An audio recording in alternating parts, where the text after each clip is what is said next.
Split your lungs with blood and thunder when you see the white whale. Break your backs and crack your oarsmen if you wish to prevail. This ivory leg is what propels me. Harpoons thrust in the sky.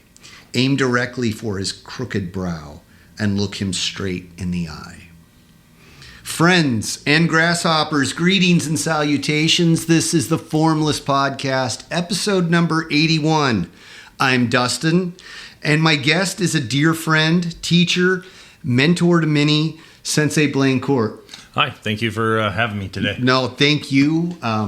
This is something, Blain has been a guest on one of our earlier episodes, I think like number 5 or something like that. And that was something we always talked about, is getting you back on.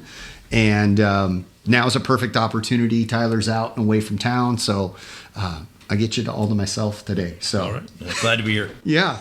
That little quote that I read is a song. If you know the song, the album, and the artist, send me an email at the Formless Pod and I'll send you some goodies. So today I just thought, I've been thinking a lot about this lately, and I thought we would talk about business and how it relates to martial arts. Okay. Specifically, when you are learning something that is completely new to you, because like business things come up and you're like, oh, where did that come from? You know? And there's been challenges for sure. For sure. And over the years, different challenges, different times. We've had schools for a long time. We lost our original school in the real estate bubble in, was it 05, 06? Yes. That was a horrible time. Remember, within about a week, I had a large portion, probably one out of every 5 or 6 families were coming into me, and a family lost a job, hours cut back. Now only one parent's working. It was a very tumultuous time. Yeah. And, definitely most people for them, they look at martial arts as a luxury type expense. And so when you hit the brass tacks, it's one of the things early on that gets, goes on the chopping block. Yes. And for me, it's beyond that. Like, it is fun. Don't get me wrong. I love it. But it is the thing that I feel has given me a great amount of joy and personal gain. And so, absolutely. I mean, I've even lost my job a couple of times since training, and with different economies, activities, COVID and whatnot, and it's always like, what else can I cut? But that's a whole nother story. Most people, after they've trained for a while, most people start martial arts, the average person. If it's a child, it's a parent that's looking for a fun activity for their kids to do, or, to address some type of thing that they need behaviorally. Maybe they're having trouble with confidence or focus or things like that. But what happens is the people that stay, whether it's a kid that stays or an adult student that stays, is given a little bit of time, they start realizing that there's a lot more to what they're getting out of martial arts than what they were originally after. And that's a pretty consistent thing. And then you really see it, parents are welcome to bring their kids in and drop off and go. A lot of times parents can use some of that time. But it really is important to spend some time seeing what your kids are learning.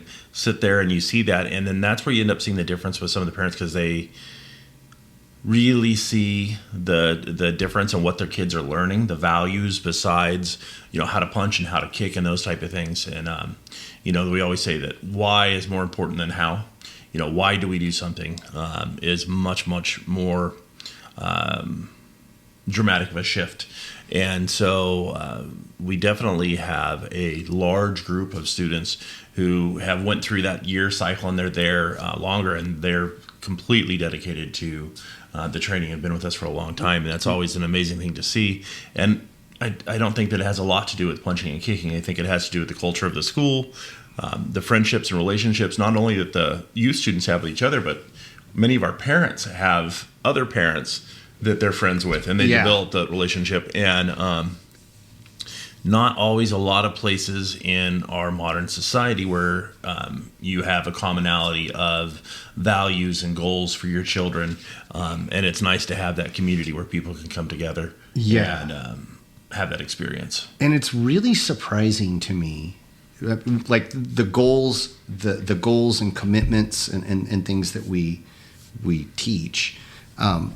It's really surprising to me that more people haven't caught on to that as far as like society. Mm-hmm. You know, there's so many, like you talk to any kind of school guidance counselor or any type of therapist, and they're like, you should ingrain yourself with an organization or some group or something, because it builds, it's a character builder, it builds friendships, it builds relationships, it teaches you how to handle those things. Yep, absolutely. And yeah, it's phenomenal. It's phenomenal. Your first school that you opened, how old were you?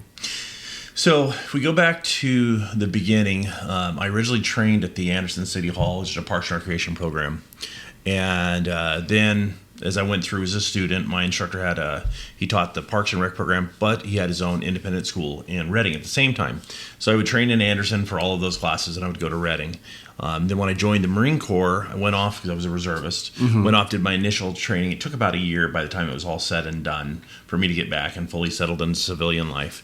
And so I would have been 19 when I came back, and I took over the Anderson City Hall program. That was my first school. Because the school is not just a building that you pay rent for.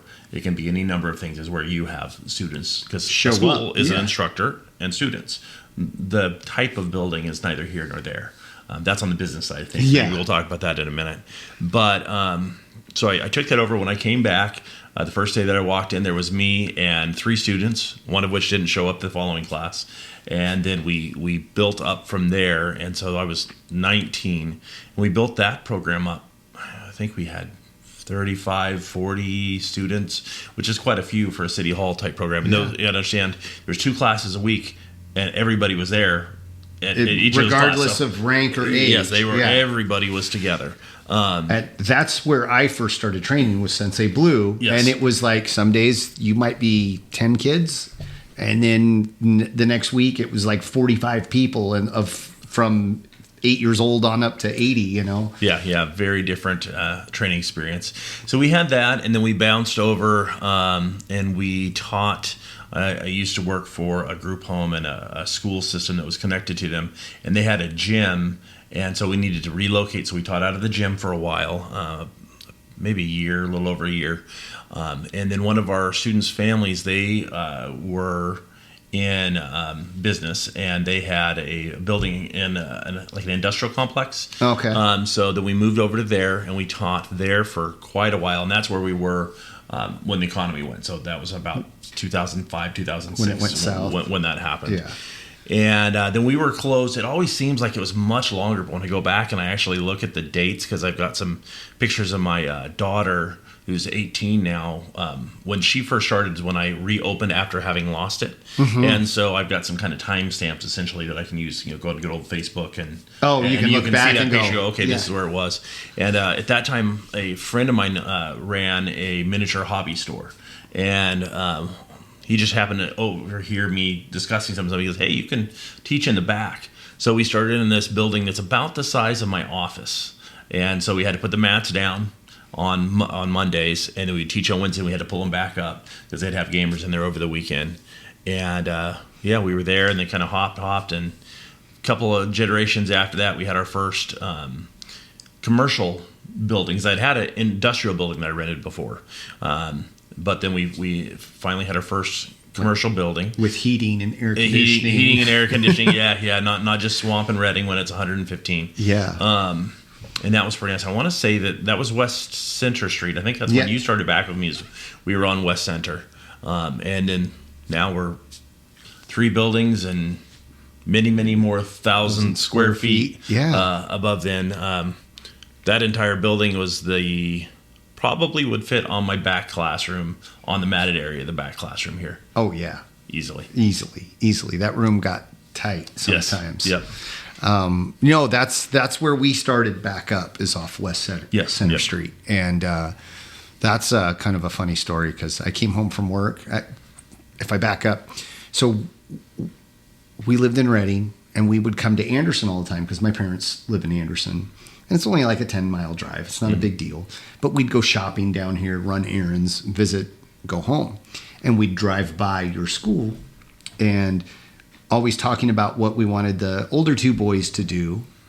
And sports, different topics come up. And I said, well, I'd love to get the kids in martial arts. And if we're going to do that, that's the place I want to do that at. So I come home from work one day. This was like weeks and weeks previous. Come home from work one day out of the blue, and she's like, well, don't sit down because we got to go. We got a class in like 20 minutes. I'm like, class? What did you do? Signed up for Boys for Martial Arts, and we got to go now. So, and then that just started the whole ball rolling. And that was the master plan all along. Yeah. I didn't know it was going to involve my wife. Mm-hmm. You talk to my wife, and she says, well, my thought was we'd do it for 6 months max and then out. Yep. So, well, and that's a common mindset. Hey, this is something fun we want the kids to do for a little while and try for a temporary fix. You get into it, you get involved, and you start realizing how much more there is. You talk about Brighton training. I think she's one of the ones that we got signed up at. We had a Christmas special, and we were running the discount. Hey, if you're a parent and you want to try this, you can buy this. And I remember you were standing behind her, and so she luckily couldn't see your face, and your jaw was on the floor as I'm talking to Brighton, and she's like, yeah, I want to sign up, I want to try it. And you, your eyes almost fell out of your head. It was pretty funny. Yeah. But, look now, Brighton's a brown belt. She helps teach weapons classes and is very accomplished in her own right. One of your kids has a black belt, one's a red belt. So, the whole family's doing great. And Tom's chomping at the bit. Yeah. He didn't come today. He overdosed on candy last night. Yeah. Yeah, pretty easy to do this time of year. Yeah. So let's talk about COVID. Okay. Because that was a... Yeah. Oh, man. Yeah, there's, Things were rolling. Yes, yeah. Things were... So before COVID, man, we were doing really good surging. We went up well over 150 members. Yeah. And... it's not always about and this is business. You'd asked about business and training and all kinds of things. It's not just about the absolute number, but it's about momentum. And so not only did we have the numbers, but it was a byproduct of this momentum that the school had going, and that had to do with the school. It had to do with the economy. It had all these different aspects. But things were going really well, and then all of a sudden, COVID came, and never experienced anything like this before. All of the other downturns that we've experienced have all been kind of the writings on the wall, like the one we're in now. It's this gradual or semi-gradual where it's going down. COVID, it was almost overnight. I remember my wife and I, we like going wine tasting. We brought you guys with us for the first year. And so we had a big trip planned to Sonoma, and the formal tour got canceled, and I said, oh, well, we'll go anyways. I've got some memberships down there, and we'll go to a few different places. And I'll never forget the first day. Everybody was pretty laid back. That was Friday. Saturday, things were a little tense, and literally on Sunday, it's like a curtain had dropped. We went into a place where normally everybody would be friendly, and it's like, hey, you can stand outside. We'll bring you this, and it just like the world stopped turning. Yeah. And with the stuff that the media was putting up, I remember watching, at the Airbnb that night, bodies getting brought out. And, of course, they didn't tell us that they'd put a whole bunch of sick people in convalescent homes. And, you don't need to guess too much on what the result on that would be. Yeah. But it was definitely had me pretty startled, and they started announcing all of the lockdowns and all the requirements.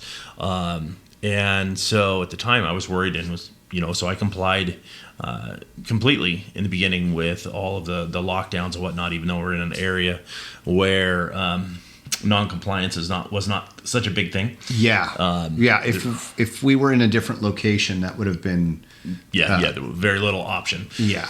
But so I had to come back the following day, and we had a class on Monday or Tuesday, the first day back from our trip, and so we had some students come in, and such a weird thing. I had to tell everybody that there won't be any classes tomorrow. I don't know when. We're going to start producing online content, and we'll do everything we can to get through this. But it was so unprecedented. I didn't know what to tell people. So I'm like, I don't even know. I'll never forget. I had a family that was here. They just finished up their trial. And so we'd had their meeting already on the books to upgrade them from become regular ongoing members. And most people would call this being a bad business. But I set them down and go, look, this is what it cost, but I don't know if the school is going to survive this. I don't know if we're going to be here. After I gave them all the information, I don't know that I would sign up. I just want to be upfront. I've always highly valued being transparent and honest in everything I do in business, even if it's to the detriment. I'd rather be broke and be honest than to be rich and give up my honor. And feel guilty. Yeah. It's just, and even outside any guilt, it's just my own honor's not for sale. So, but the family, it was a pretty neat moment. It gave me a little bit of hope. That family said, well, we want you to be here when this is over. It's going to end. We want you to be here. So we're going to sign up and we're going to pay. And so it was nearly a year that they did that. They were doing the online classes online with classes, us. Yeah. But they, that's understandable with the people who had been with us for a while because they were invested. These people had a couple of weeks of training, and they already saw the value in the school and having that commitment. And that student just became a red belt not long ago. I know who you're talking about. So that was pretty cool. So we were talking about the numbers and the momentum, and so we went from a little over 150 to 50 in a matter of a couple months. People canceling their payments and not being able to do stuff, and it's completely understandable. Things that were happening. But that being said, didn't really change our costs. As far as to open, ours are a lot of our costs are pretty fixed. Rent, rent and insurance and all of those things. And those guys all wanted their money. They didn't care. They didn't care too much about the other one. My landlord at the time did. I spoke to him a couple months into it, and he did give me a bit of a discount, so I was appreciative for that. But it was there. There's never been anything since then. I hope we don't experience anything quite like that again. But then there's also the rippling effect. So we lost the momentum and lost the numbers. But then there was a certain segment of the population that was afraid of coming in. So even when we started offering training, there was people like, we're not. We can't come back. We're not comfortable for coming back. We don't want to do this type of a thing. And then people just started living their lives differently. And so that new normal kind of affected the flow, and everything that we'd kind of had in place was built on pre-COVID. And coming out of COVID, there definitely was a time period where how we were living, how we were doing stuff was connected to all the stuff we dealt with from COVID. And it doesn't matter whether it's real thing or not thing, perception is what matters. And so there was that perception of stuff. And so that definitely affected things. And then, there was two big ship crashes, if you will, at sea. And I imagine people that are not in business didn't notice it as much. You might have known that some things were hard. One I want to say was crossing the Suez Canal, and a ship actually turned sideways and blocked it. And I can't remember where the other ship was, but it was another major shipping lane that got shut down. And even some of our most basic goods, I couldn't get them. Like I couldn't sell a mouthpiece because I couldn't get anywhere. And then some other basic stuff. And so all of these things just kind of compounded one after another. And so, that was that COVID experience. But we're, still here. You got to keep putting one foot in front of the other. The thing that I was likening that to is in learning a new skill, whether it's martial arts or woodworking or auto mechanics. Mm-hmm. There's this certain unknown, and you slowly come to it and understand things as you continue to work on it. And it's got to be frustrating, especially with something like that, where you just have no idea from one day to the next day what's going to happen. Yeah. And the tide shift so quickly that it was like, it was completely alien. Yes, yeah. One of the things that was interesting is typically you see this in, I imagine, every industry. Whenever there's a really bad economic downturn that happens, a certain percentage of the businesses are lost. But typically it is the youngest, newest businesses because they have the least resources, the best knowledge, the best elasticity to adjust to things. Well, with COVID, a third of our industry was wiped out, but it wasn't just that newest third. It was established. It hit the entire industry. Hard. Big guys, little guys, it didn't even matter. And I imagine the number would be much higher if you ran the really small schools, because there's a lot of schools out there that are teaching just out of their garage. Yeah, out of their garage or Parks and Rec programs. They're just complete acts of love. Nobody's making any money on there. It's not even, some people would say it's not a business, but the schools that went unreported, the vast majority of those were removed.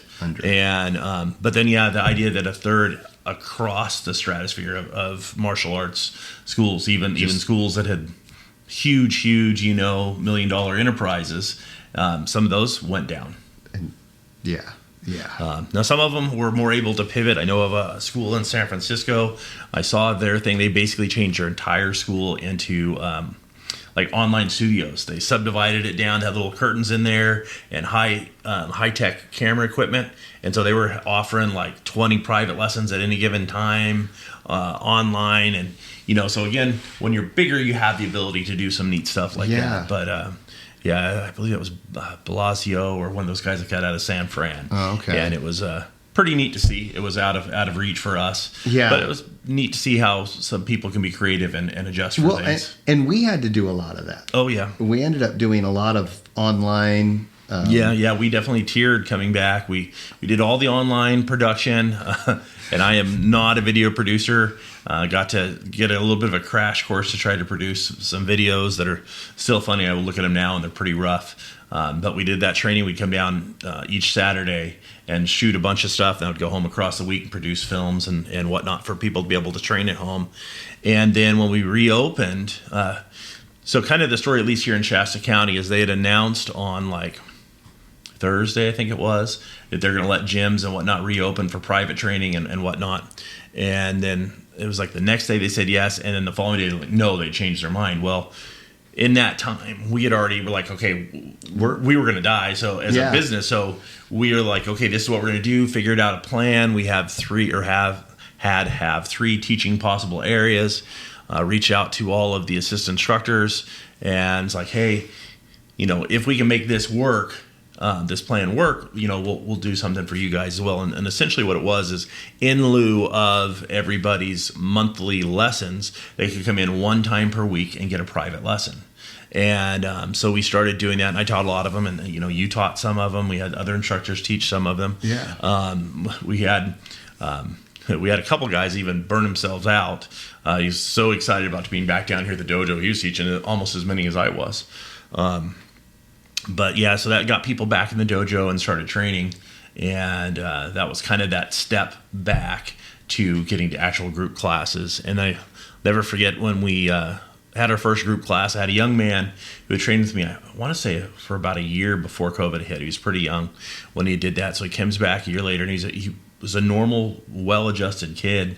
And then after that time of COVID, he came back in and was hugging to his mother's back of her leg and was crying because he was so freaked out being in public because he had been locked in for so long. Oh, man. And he's one that sticks out, but story after story, different people that I've seen where the effects of that, like I said, that rippling effect after COVID was very much a real thing, and it was devastating to the psyche of many of the kids and even some of the adults and whatnot.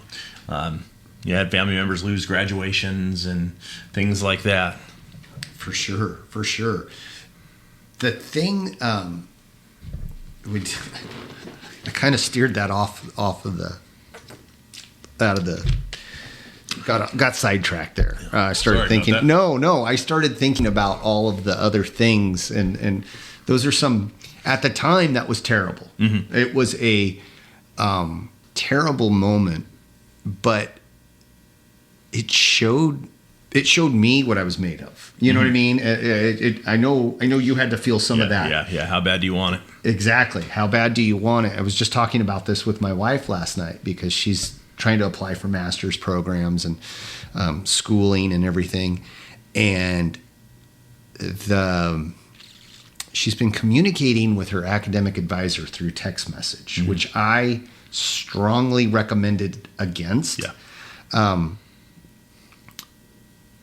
Because you just can't understand the tone and everything. What is the actual context of? And you're talking about serious stuff. Well, it turned south. At least the understanding of the conversation turned south. And I looked at her last night, and it's funny you said that. I said, how bad do you want this? If you want this that bad, you were willing to do what? You know? And that's probably the most important lesson I've learned through all of this, was like, if there's something that you want that bad and you're willing to work for it, then work through that. Time to get to work, you know? The unknown portion was terrifying. Oh, yeah. The not knowing from one day to the next if we're going to have a place to train, if you're going to have a building to rent, if you're going to, are you going to have students? Yep. Your fortitude to keep going was inspiring. There were times when we were all in here looking around each other like, we got to do something. There's kids out there that need something. And I remember the brainstorming sessions we'd have, and sometimes we just look at each other and it's like, I got nothing. And we could, on a good day, we could be in and out of here in a couple of hours, have stuff recorded, have like an hour's worth of material or hour and a half worth of material, and be done. And it was awesome. And then there were other times we're just sitting here staring at each other forever. What are we gonna do today? I don't know. How do we convey this on a camera and make it relatable, make it work? Yep. Well, when you think about the general student, because you can't name each one of them. So a student at home, they don't have a partner. They might have a parent to hold a pillow or whatnot, because most of them don't have training pads. And then to be able to come up with a way to teach it. If we were a kata-based style or a forms-based style, would have been much easier. Absolutely. Because that's trained by yourself. But if you're in any truly self-defense driven type art, it is the interaction with another person. And so the sparring or having somebody over, I imagine within the jiu-jitsu world they probably had a very similar difficulty, because you need somebody that's touching you, holding you, grabbing you, and it's hard to practice a choke in the air. Come here, Grandma, let me try this. It doesn't work. Will fly very, very long. You'll be on the cover of a paper somewhere. So that part, like, that was there was a lot of challenges there, and a lot of like, okay, I don't know where we're going, but we're going to keep going. That is so similar to martial arts. It's so similar to some of the things that you come across when you're training, when you're learning new skills and trying to understand something that is completely foreign. Do you ever get comfortable with that? To an extent. It's kind of like the idea of learning to learn. Most people have not learned to be good learners. And so with this, just as a comparison, what you're talking about, you go in, you're learning a new skill, and then, okay, now I'm learning a new skill. Well, there is a skill to learn about how to bring those skills in. How to actively listen, what questions to ask, when to ask questions, when to shut your mouth and listen. Because a lot of times, if my mouth is running asking questions, I'm not really listening. And I know I've caught myself doing this, where they're talking and I come up with this question, and I'm just thinking about how I'm going to phrase my question. In the meantime, they're still talking, and I'm missing all of that. So that's the learning to learn. And so the being adaptable. with business and learning to be trusting in the outcome, to have faith that one way or the other, things will work out. And really, in that vein of thought, knowing that the outcome may not be what I want right now, the outcome may not be what I see right now, but to know that one way or the other, that I will come out that other side.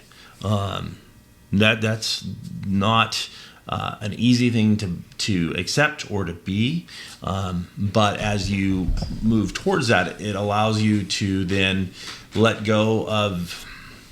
You can deal with what's in front of you instead of having to claw what's ahead of you. Okay. And then you can focus on and deal with what's in front of you on a daily basis. And it's not to say that you don't want to plan or have some long-term goal, but if there's an old quote, I can't remember exactly how it goes. If you have one eye always on your destination, you only have one eye to see where you're going. Mm-hmm. And so we do absolutely want to stop, look ahead. What's our goal? How do we intend to get there? But then we need to focus on that path, on the road to get to that goal. That's getting there. And then a big person that living in fear is not a good option. I would be absolutely lying to say that I didn't literally my hair grayed during COVID and since then. Mine fell out. So So the stress is there, and it's not that it never comes up. Then I don't have hard days, but just kind of trusting that process and moving forward, and knowing that things go up, things go down, and to take the best advantage of the things that you can when those situations are right. Yeah. The thing that I've always struggled with, I mean, I don't have a profitable business. I go to work for somebody else, which is its own can of worms. But in doing this and making the little mistakes that I've made and go, okay, I remember that one. I'll try not to do that again. It's not just you. You're married. You have a family. And so that's one thing that I've always struggled with. Because, for me, I can live off of water and top ramen. Yeah, but you don't want your kids to. I that's fine because I did it to me. Mm-hmm. I made that mistake. My kids didn't ask to make that mistake. Yeah. So that's got to weigh heavily on you. Yeah, at times. Yeah, definitely. When you get to the point that you're not paying yourself, this is luckily not my only income stream. Yeah. It's for me, it's my primary one. But when you look at my family, it's not our only income stream, luckily. But yeah, you don't want to be in that situation to where, you're not able to do the things that you would have liked to do before, or provided for the kids, or stuff that comes up. But sometimes you have to make those hard choices and choose which things are most valuable to you, and then you do the best that you can. And if I drive a school bus next year, then I'm driving a school bus next year. No intention of doing that, but understanding that I do have options and I do have different things, so that way I don't have to sit and focus and stress on that. I'm not going out applying for other jobs. I can live in the moment where I am, continue to help school grow where I am, take advice and implement new things as I can, and just knowing that there is a parachute out there if you need, and not dwelling on that time so that I can focus on what's going on here and whatnot. Yeah, kind of like sparring. Yes. If you focus on the fact that you got hit, you're going to get hit again. Oh, for sure. Absolutely. I was literally talking with somebody about that today. You know, you got to let go of that. That happened already. Yeah, absolutely. It was a big topic yesterday. We had the study session yesterday for the 2 upcoming black belt candidates. Yeah. And one of the modules that we go through ends up dealing with that idea quite a bit. Which is phenomenal. So are there...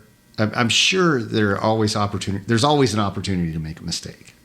Oh yes, yeah. If you want to learn about making mistakes and dealing with them, open a business. Yeah. And the odd thing is sometimes you don't realize that it was a mistake until much later. Yeah, you don't constantly get that instant feedback. Yeah, I'm very, very intimate with making mistakes. I know quite a bit about that. But it's not always so right away. You Often, know, yeah. Yeah. So Thursday, I'm driving home. No, I'm still working. I'm coming out of Weaverville. I'm coming down the hill right before the rest stop. Okay. And I'm not paying attention to how fast I'm going, but I know I'm going fast. I was going really fast. Oh. Yeah, really fast.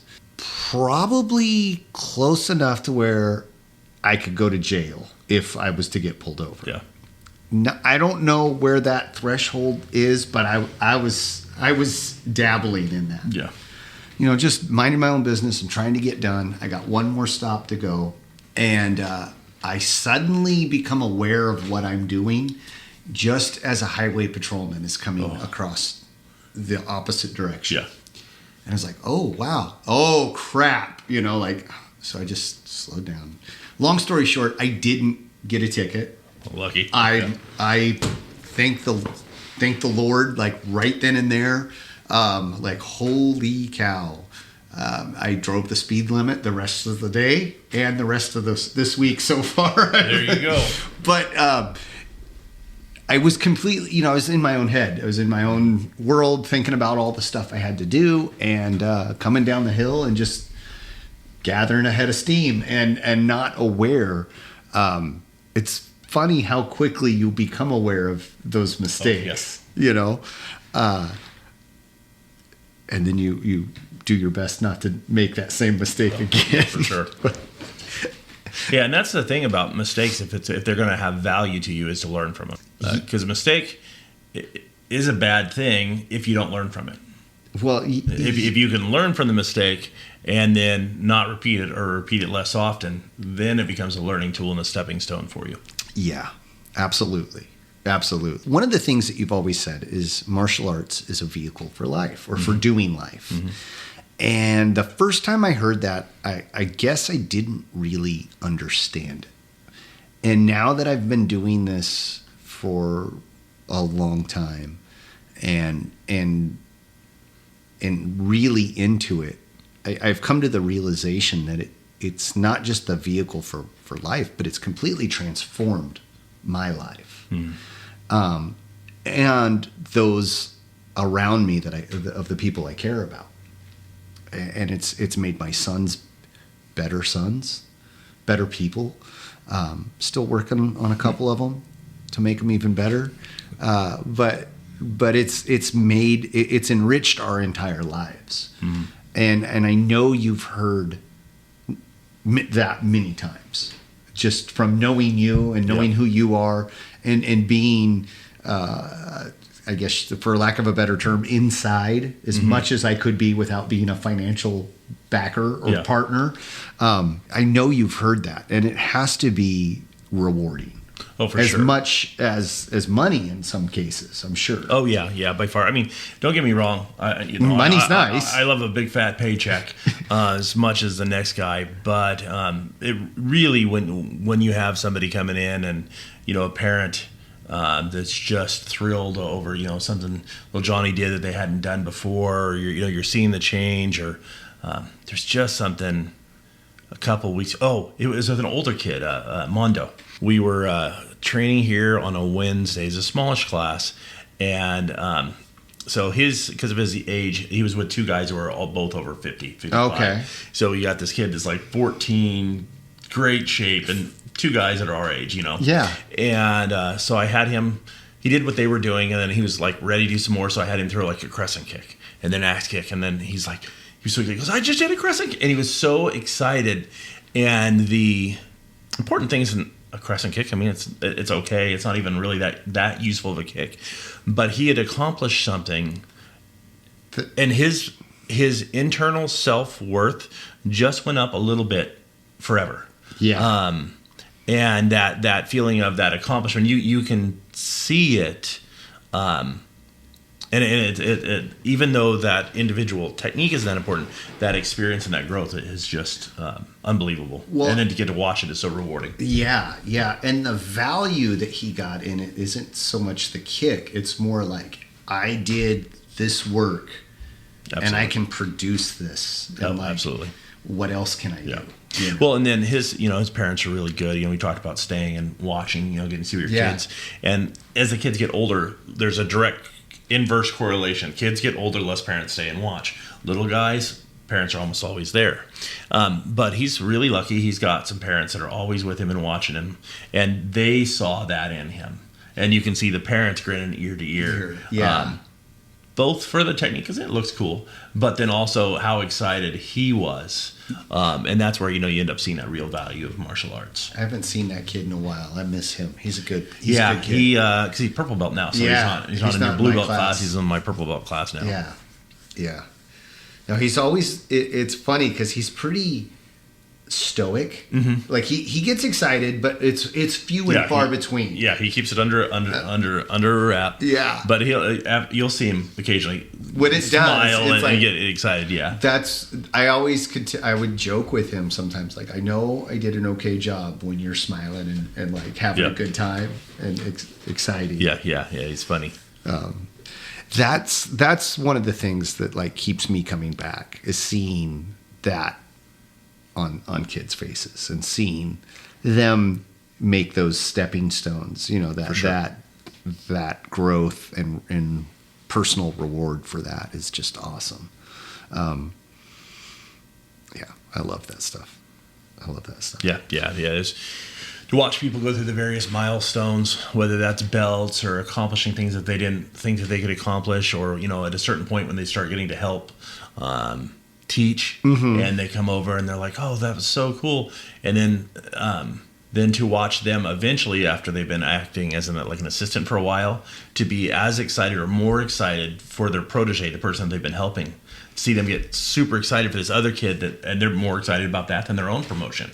I've literally had that where you have an assistant instructor, they're taking their test on a day, and somebody that they've been helping is taking tests on the same day. They might be more excited for the other student. Yeah. And honestly, and you've probably experienced this some, I know that I certainly have, I get more nervous when my students would go up and test in front of my instructor or whatnot than if I had to do it myself. It's like that, when you send your kid out there to do a play or their speech and you're nervous for them. Yeah, there's a very strong correlation, a very similar aspect with that. For sure. I can only imagine. Actually, I know for a fact. Yeah. Watching my own children, I can't watch my own kids test very well, not without keeping my mouth shut. So, my wife was another one that watching test. I had to really bite my tongue. And, yes. Yeah. It's tough. It's tough. That brings up a whole nother question. Who did you have of your students that tested under Sensei Blue? When he came out, I was watching. That's right. Yeah, okay. Tyler, a number of you guys went with him. When we went years ago, Skip and you guys went to Portland. Jessica and Phil and Phil's kids. We all went up to Portland. So only interacting with Sensei Blue, but Sensei Hovis was there. Basically, our whole family tree was up. I don't think that... Well, Skip got to train with Master Hoft. Okay. I don't think that anybody that trip trained with Grandmaster himself. But we've kind of had that situation before, and it's a big thing because you have a certain amount of control. We like to have control of stuff. Oh yeah. And so when that person goes out, it's about them, but it's about us too. We're like, okay, this is they're and all of a sudden you can't do anything to fix it. Yeah. So you're wanting to see him go out, you want to see him do a good job, and also be a good representation of what they've shown and learn. Yeah, because it reflects on you. Yep. Just like any parent. Yeah, for sure. And you want them to have have success. You watch students go out and compete in tournaments and all that kind of stuff. Yeah. It's a pretty neat experience. I will say though, and hopefully you don't burst this bubble of mine, but I will say when the last time Sensei Blue came out and he was here for a week, which was awesome. But he came to a couple of my classes and I floor's yours. And he's like, no, you go ahead and teach. You do what you were going to do. I'll participate. And that was huge for me. after I had to change my shorts. Yeah. But it was really awesome to see that whole cycle of like, you taught me this stuff, and now you're participating while I'm teaching it to somebody else, which is really cool. And I still get that same feeling when you come in and observe, even if you're just observing class. I'm like, this is just awesome. It's awesome to see this whole cycle of life. Yeah, that it is. It's really an interesting thing. It came up. I was talking to my daughter yesterday, and I can't remember what the topic was, but it had to do with you guys and the senior instructors and kind of that process and how neat it is and how lucky we are to be in a setting to where we have all the kind of different. We have students, and we have assistants, and we have instructors, and then you guys are lucky enough. You guys have a senior master, I don't know, whatever term you want to call it, but somebody that is able to then help guide you guys. And it is a really neat ecosystem to be able to have here. Because if I can be detached from the student-teacher relationship that you have with a particular student, then I can be more objective and give you better feedback. And so it creates that different thing. What was the term? CQI, continuous quality improvement, was the job that I'd worked before. They always harped on that idea of CQI, continuous quality improvement. It's never good enough. So what can we do to improve the outcome so the students are better, or that our communication skills are better, or that we're providing the best experience that we can and the greatest outcomes that we can. So that's definitely a big deal, and it's a nice thing that we have here to where we definitely have that loop. Yeah, for sure, because there's always the feedback's there, sometimes whether you want it or not. But it's always constructive, which is important, I think. Yeah, for sure. Feedback's not feedback if the intention isn't to make the person better.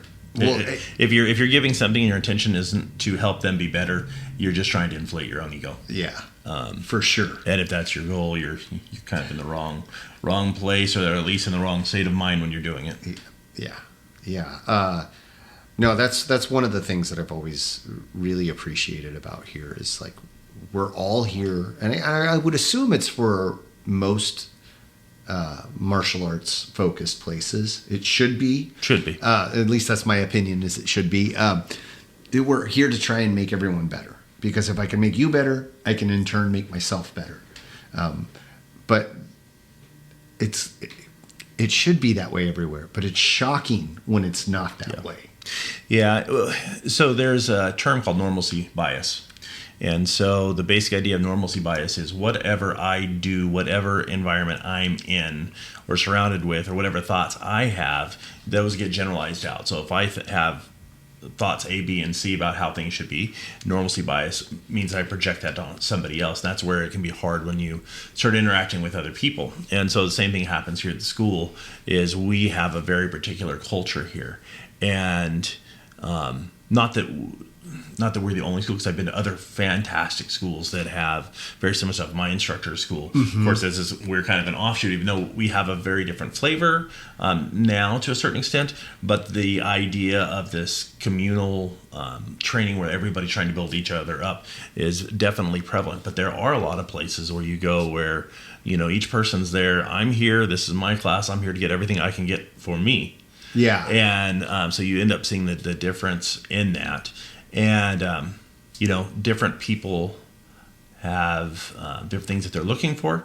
And so that's one of the nice things with our system of governance and commerce in this country is that there are different things for different people. So people can hopefully shop around and find what they're looking for. And that's, if you ever talk to somebody or one of your listeners ever asking questions about a martial arts school or whatnot, I think one of the big mistakes that people make is they walk into a karate school and then either sign up or decide karate's not for them, and without trying, looking and seeing what else there is. Now, if you walk in and you just love the school and everything fits and makes sense, then go ahead and sign up. But if you're there and you're like, oh, this is okay, I think this. Look around a little bit, see what else is available. And if you walk in and you don't like it, it's not that martial arts is bad. It's not even that school is bad. It just may not be the right fit for you. Yeah. Because instructor personalities, the style of teaching, even the way that our style is taught is very different here as compared to some of the other Wingdao schools that are more esoteric.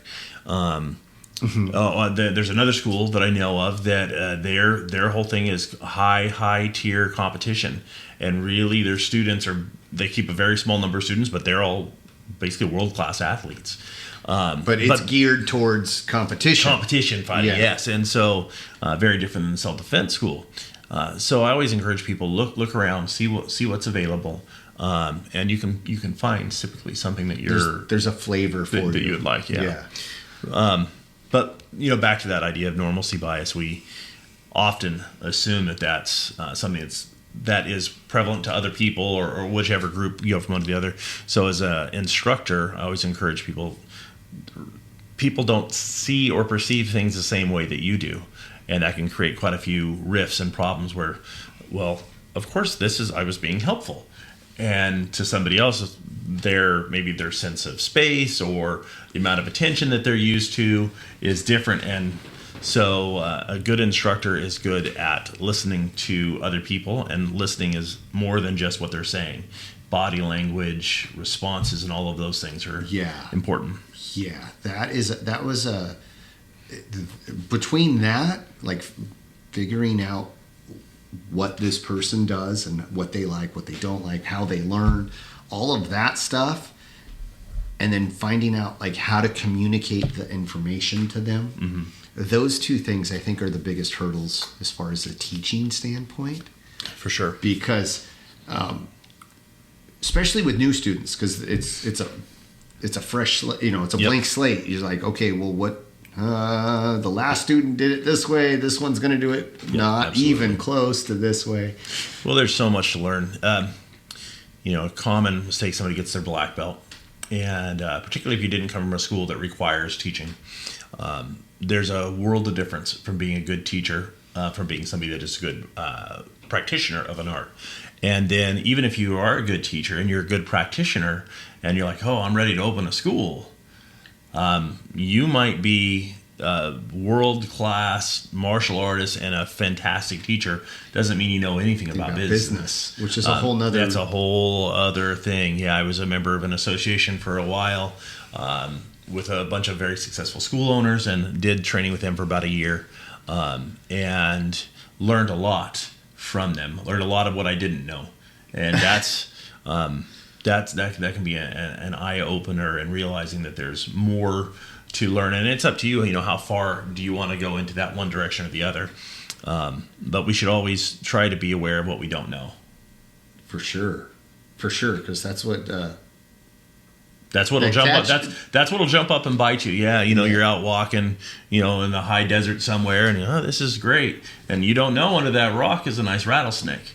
And I lit up because I just saw a friend of mine shared a story that I shared on Facebook or Instagram. People interacting with animals that have no business knowing what they're doing. Yeah. And going right up with their phone, taking pictures of a buffalo. Oh, I was just in Yellowstone, not this summer that just got over, but the summer before that. Yeah. And I had seen all these videos online, and I'd always assumed these were isolated incidents and probably not. No. Everywhere we went, because we spent 5 days in the park, we were able to actually camp in Yellowstone. And I was trying to think of a nice way, but the stupidity. You might go, oh, they might not know better. When you see a bison in real life and how big it is and how they look at you, to then walk up to it and try to take a photo, take of photos it, or walking it. Close. Yes. It's unreasonable. Or we were out there in the trailer park and they had I think they named this one because he's around in something Bridge Park. There was this one big male bison that was always there, and I think they named him Bill. And this guy had these couple of dogs, and he let his dogs go out after this bison, and it's like, those things run, I think, at like 45 or 50 miles an hour, and your dog's not going to run that fast, and it's just going to run your dog over. Yeah. And, Oh, wow. The day that we were checking out, we pulled up. So because we have an RV, Mm-hmm. so we pulled up. We're in the long kind of storage lane. We're doing a few things as we were going to get on the road, and I think we had a long day of driving that day. So getting everything just dialed in, and a bison had walked in and was 10 feet, 15 feet from where the bathroom kind of came out. So, everybody kind of stops and you get to watch when you see one. And these girls, probably 16 to 19, they were a little ways, 17, 19, come out on their cell phones and they're not paying attention. They're walking right towards it. So I don't say anything. So finally I end up yelling at them. I'm like, hey. So they stop, they look, and the bison's right there. I'm all, you need to get back, go back in the bathroom or go the other way. And they look at me and go, whatever. And they walked literally right behind the bison.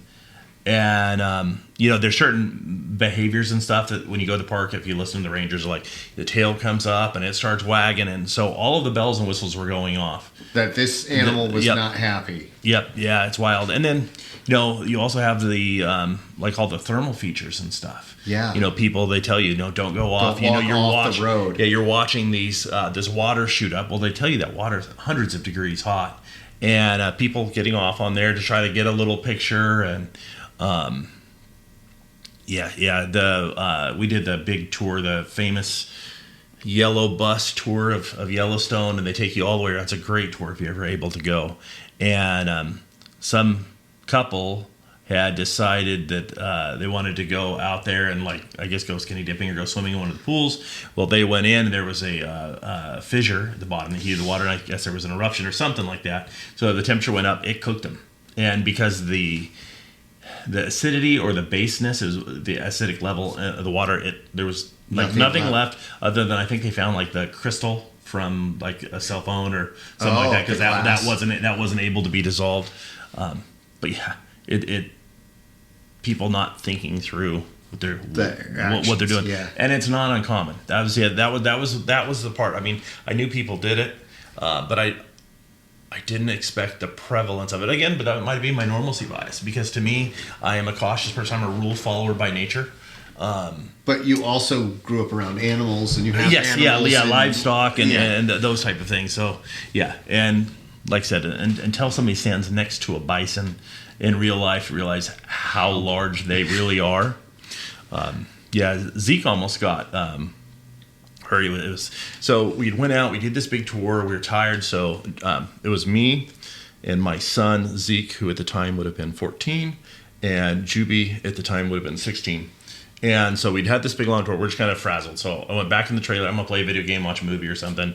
And Juby was sitting there, I think, drawing or doing art. And Zeke wanted to go out and play VR on his Oculus. So we're in a really nice park. So I'm not worried about criminality or that type of stuff. Yeah.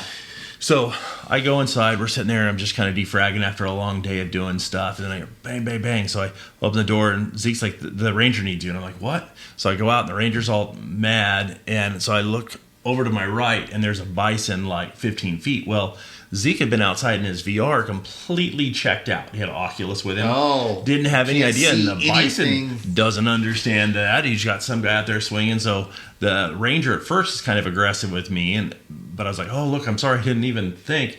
So then we were able to, we're not doing that outside anymore. And then we got to see Bill, but then that's where we saw some of the other events, the guy letting the dogs out with them and kids riding their scooters by him. And it's pretty wild. But there was a bison 10, 15 feet from the front door of my trailer. Wow. And could have been in your trailer. Oh yeah. As big as those guys was, I wouldn't be surprised if I couldn't hook one up and then pull the trailer. Yeah, those things are massive. Yeah. There's a rancher that has a herd of them outside of Red Bluff. Oh, really? I've heard, I haven't seen it, but apparently there are a couple of days that you can see. They're on the left-hand side as you're headed south, I think. Okay, on the west side. Just past Jelly's Ferry. Huh. Back in there somewhere, but yeah. That'd be interesting to see. The fencing that it would take to keep one of those things in massive. would be... They're massive. They're not herdable animals either. Yeah. They don't, they'll follow food, but cattle and sheep and stuff, you can kind of corral them. Yeah, those are thousands and thousands of years of domestication to get them to that point. Yes. Yeah, and those ones, I guess people have tried. Yeah. Yeah. I would not want to make one go anywhere that he didn't want to go. Absolutely not. They're delicious, though. Oh yeah. You gotta love a bison burger. As a matter of fact, I had one weekend before last. We were up in McLeod, and there was a Jolly's Burger and Cone Jolly Cone up there, in McLeod. And I went in, they had a bison burger. I'm like, well, it's a little more expensive than the regular one, but I might as well try it. It was tasty. pretty good. They're tasty. Well, hey, I've kept you here for an hour. I definitely want to give you as much time as you want. If you want to stick around, we can talk more. But I know you're a busy guy and got things to do. It's 11:30. 11:30. Yeah. But I want to give you a shot to shout out your business and invite people and all that good stuff. It's Blain Cort's Total Self-Defense. We have been, our line of schools have been in Shasta County since I was born. The year I was born, 1979. It's when Dave Hovis came down and opened up a school, brought my instructor to be a student, and ended up then taking over the school. So it's a continuous line of succession from 79 till now. The only real break in there is, like I said, was that year and a half or 2 years where we were closed. But other than that, we are one of, if not the oldest continuous line of instruction here in Shasta County. We work with men, women, and children. We have classes. Our Mini Ninjas is a 5 and 6 year old program. And, we have all of our programs are specially designed to work appropriately with each age group. Then we have our youth. That's going to be 7 to 12, 13-ish, kind of, until. So a little soft on the transition, because there's some 13-year-olds that are still kind of the size of the younger kids, and I have some 13-year-olds that are huge. Yes. And so when they're ready, then they move up, and then we have the teen and adult program. So we have our empty hand, and we also offer the modern RNE. So we have a number of kind of elective or extra programs as well, and we have a great special right now. If anybody that is interested, reach out to us, 530-209-5634. You can call or shoot us a text, and getting started is pretty straightforward. Awesome. Thank you again for showing up and being here with me. I appreciate you more than you know, sir. Right, thank you. And with that, friends, thank you for listening. Thank you for being here. If you didn't like what you heard, come back next week and we'll try it again. Also, we have a website, theformlesspod.com. You can get shirts, hats, t-shirts, all that kind of stuff there. We have a Facebook group called The Formless Pod, and an Instagram account called The Formless Pod, and a Twitter account as well. So, if you're going to plug your website, please. I'll plug mine. If you're interested, want more information about the karate school, and you want to be able to get some of that online, you can look us up online. Either just Google Blain Cort Total Self-Defense, or if you want the address, it's Blain, that's BLAIN, Cort, CORT, and then STSD for Total Self-Defense. So blaincourttsd.com, and you can hop on there. We got lots of information about our programs and the benefits. Perfect. That's exactly what I wanted. Thank you. Have a wonderful evening.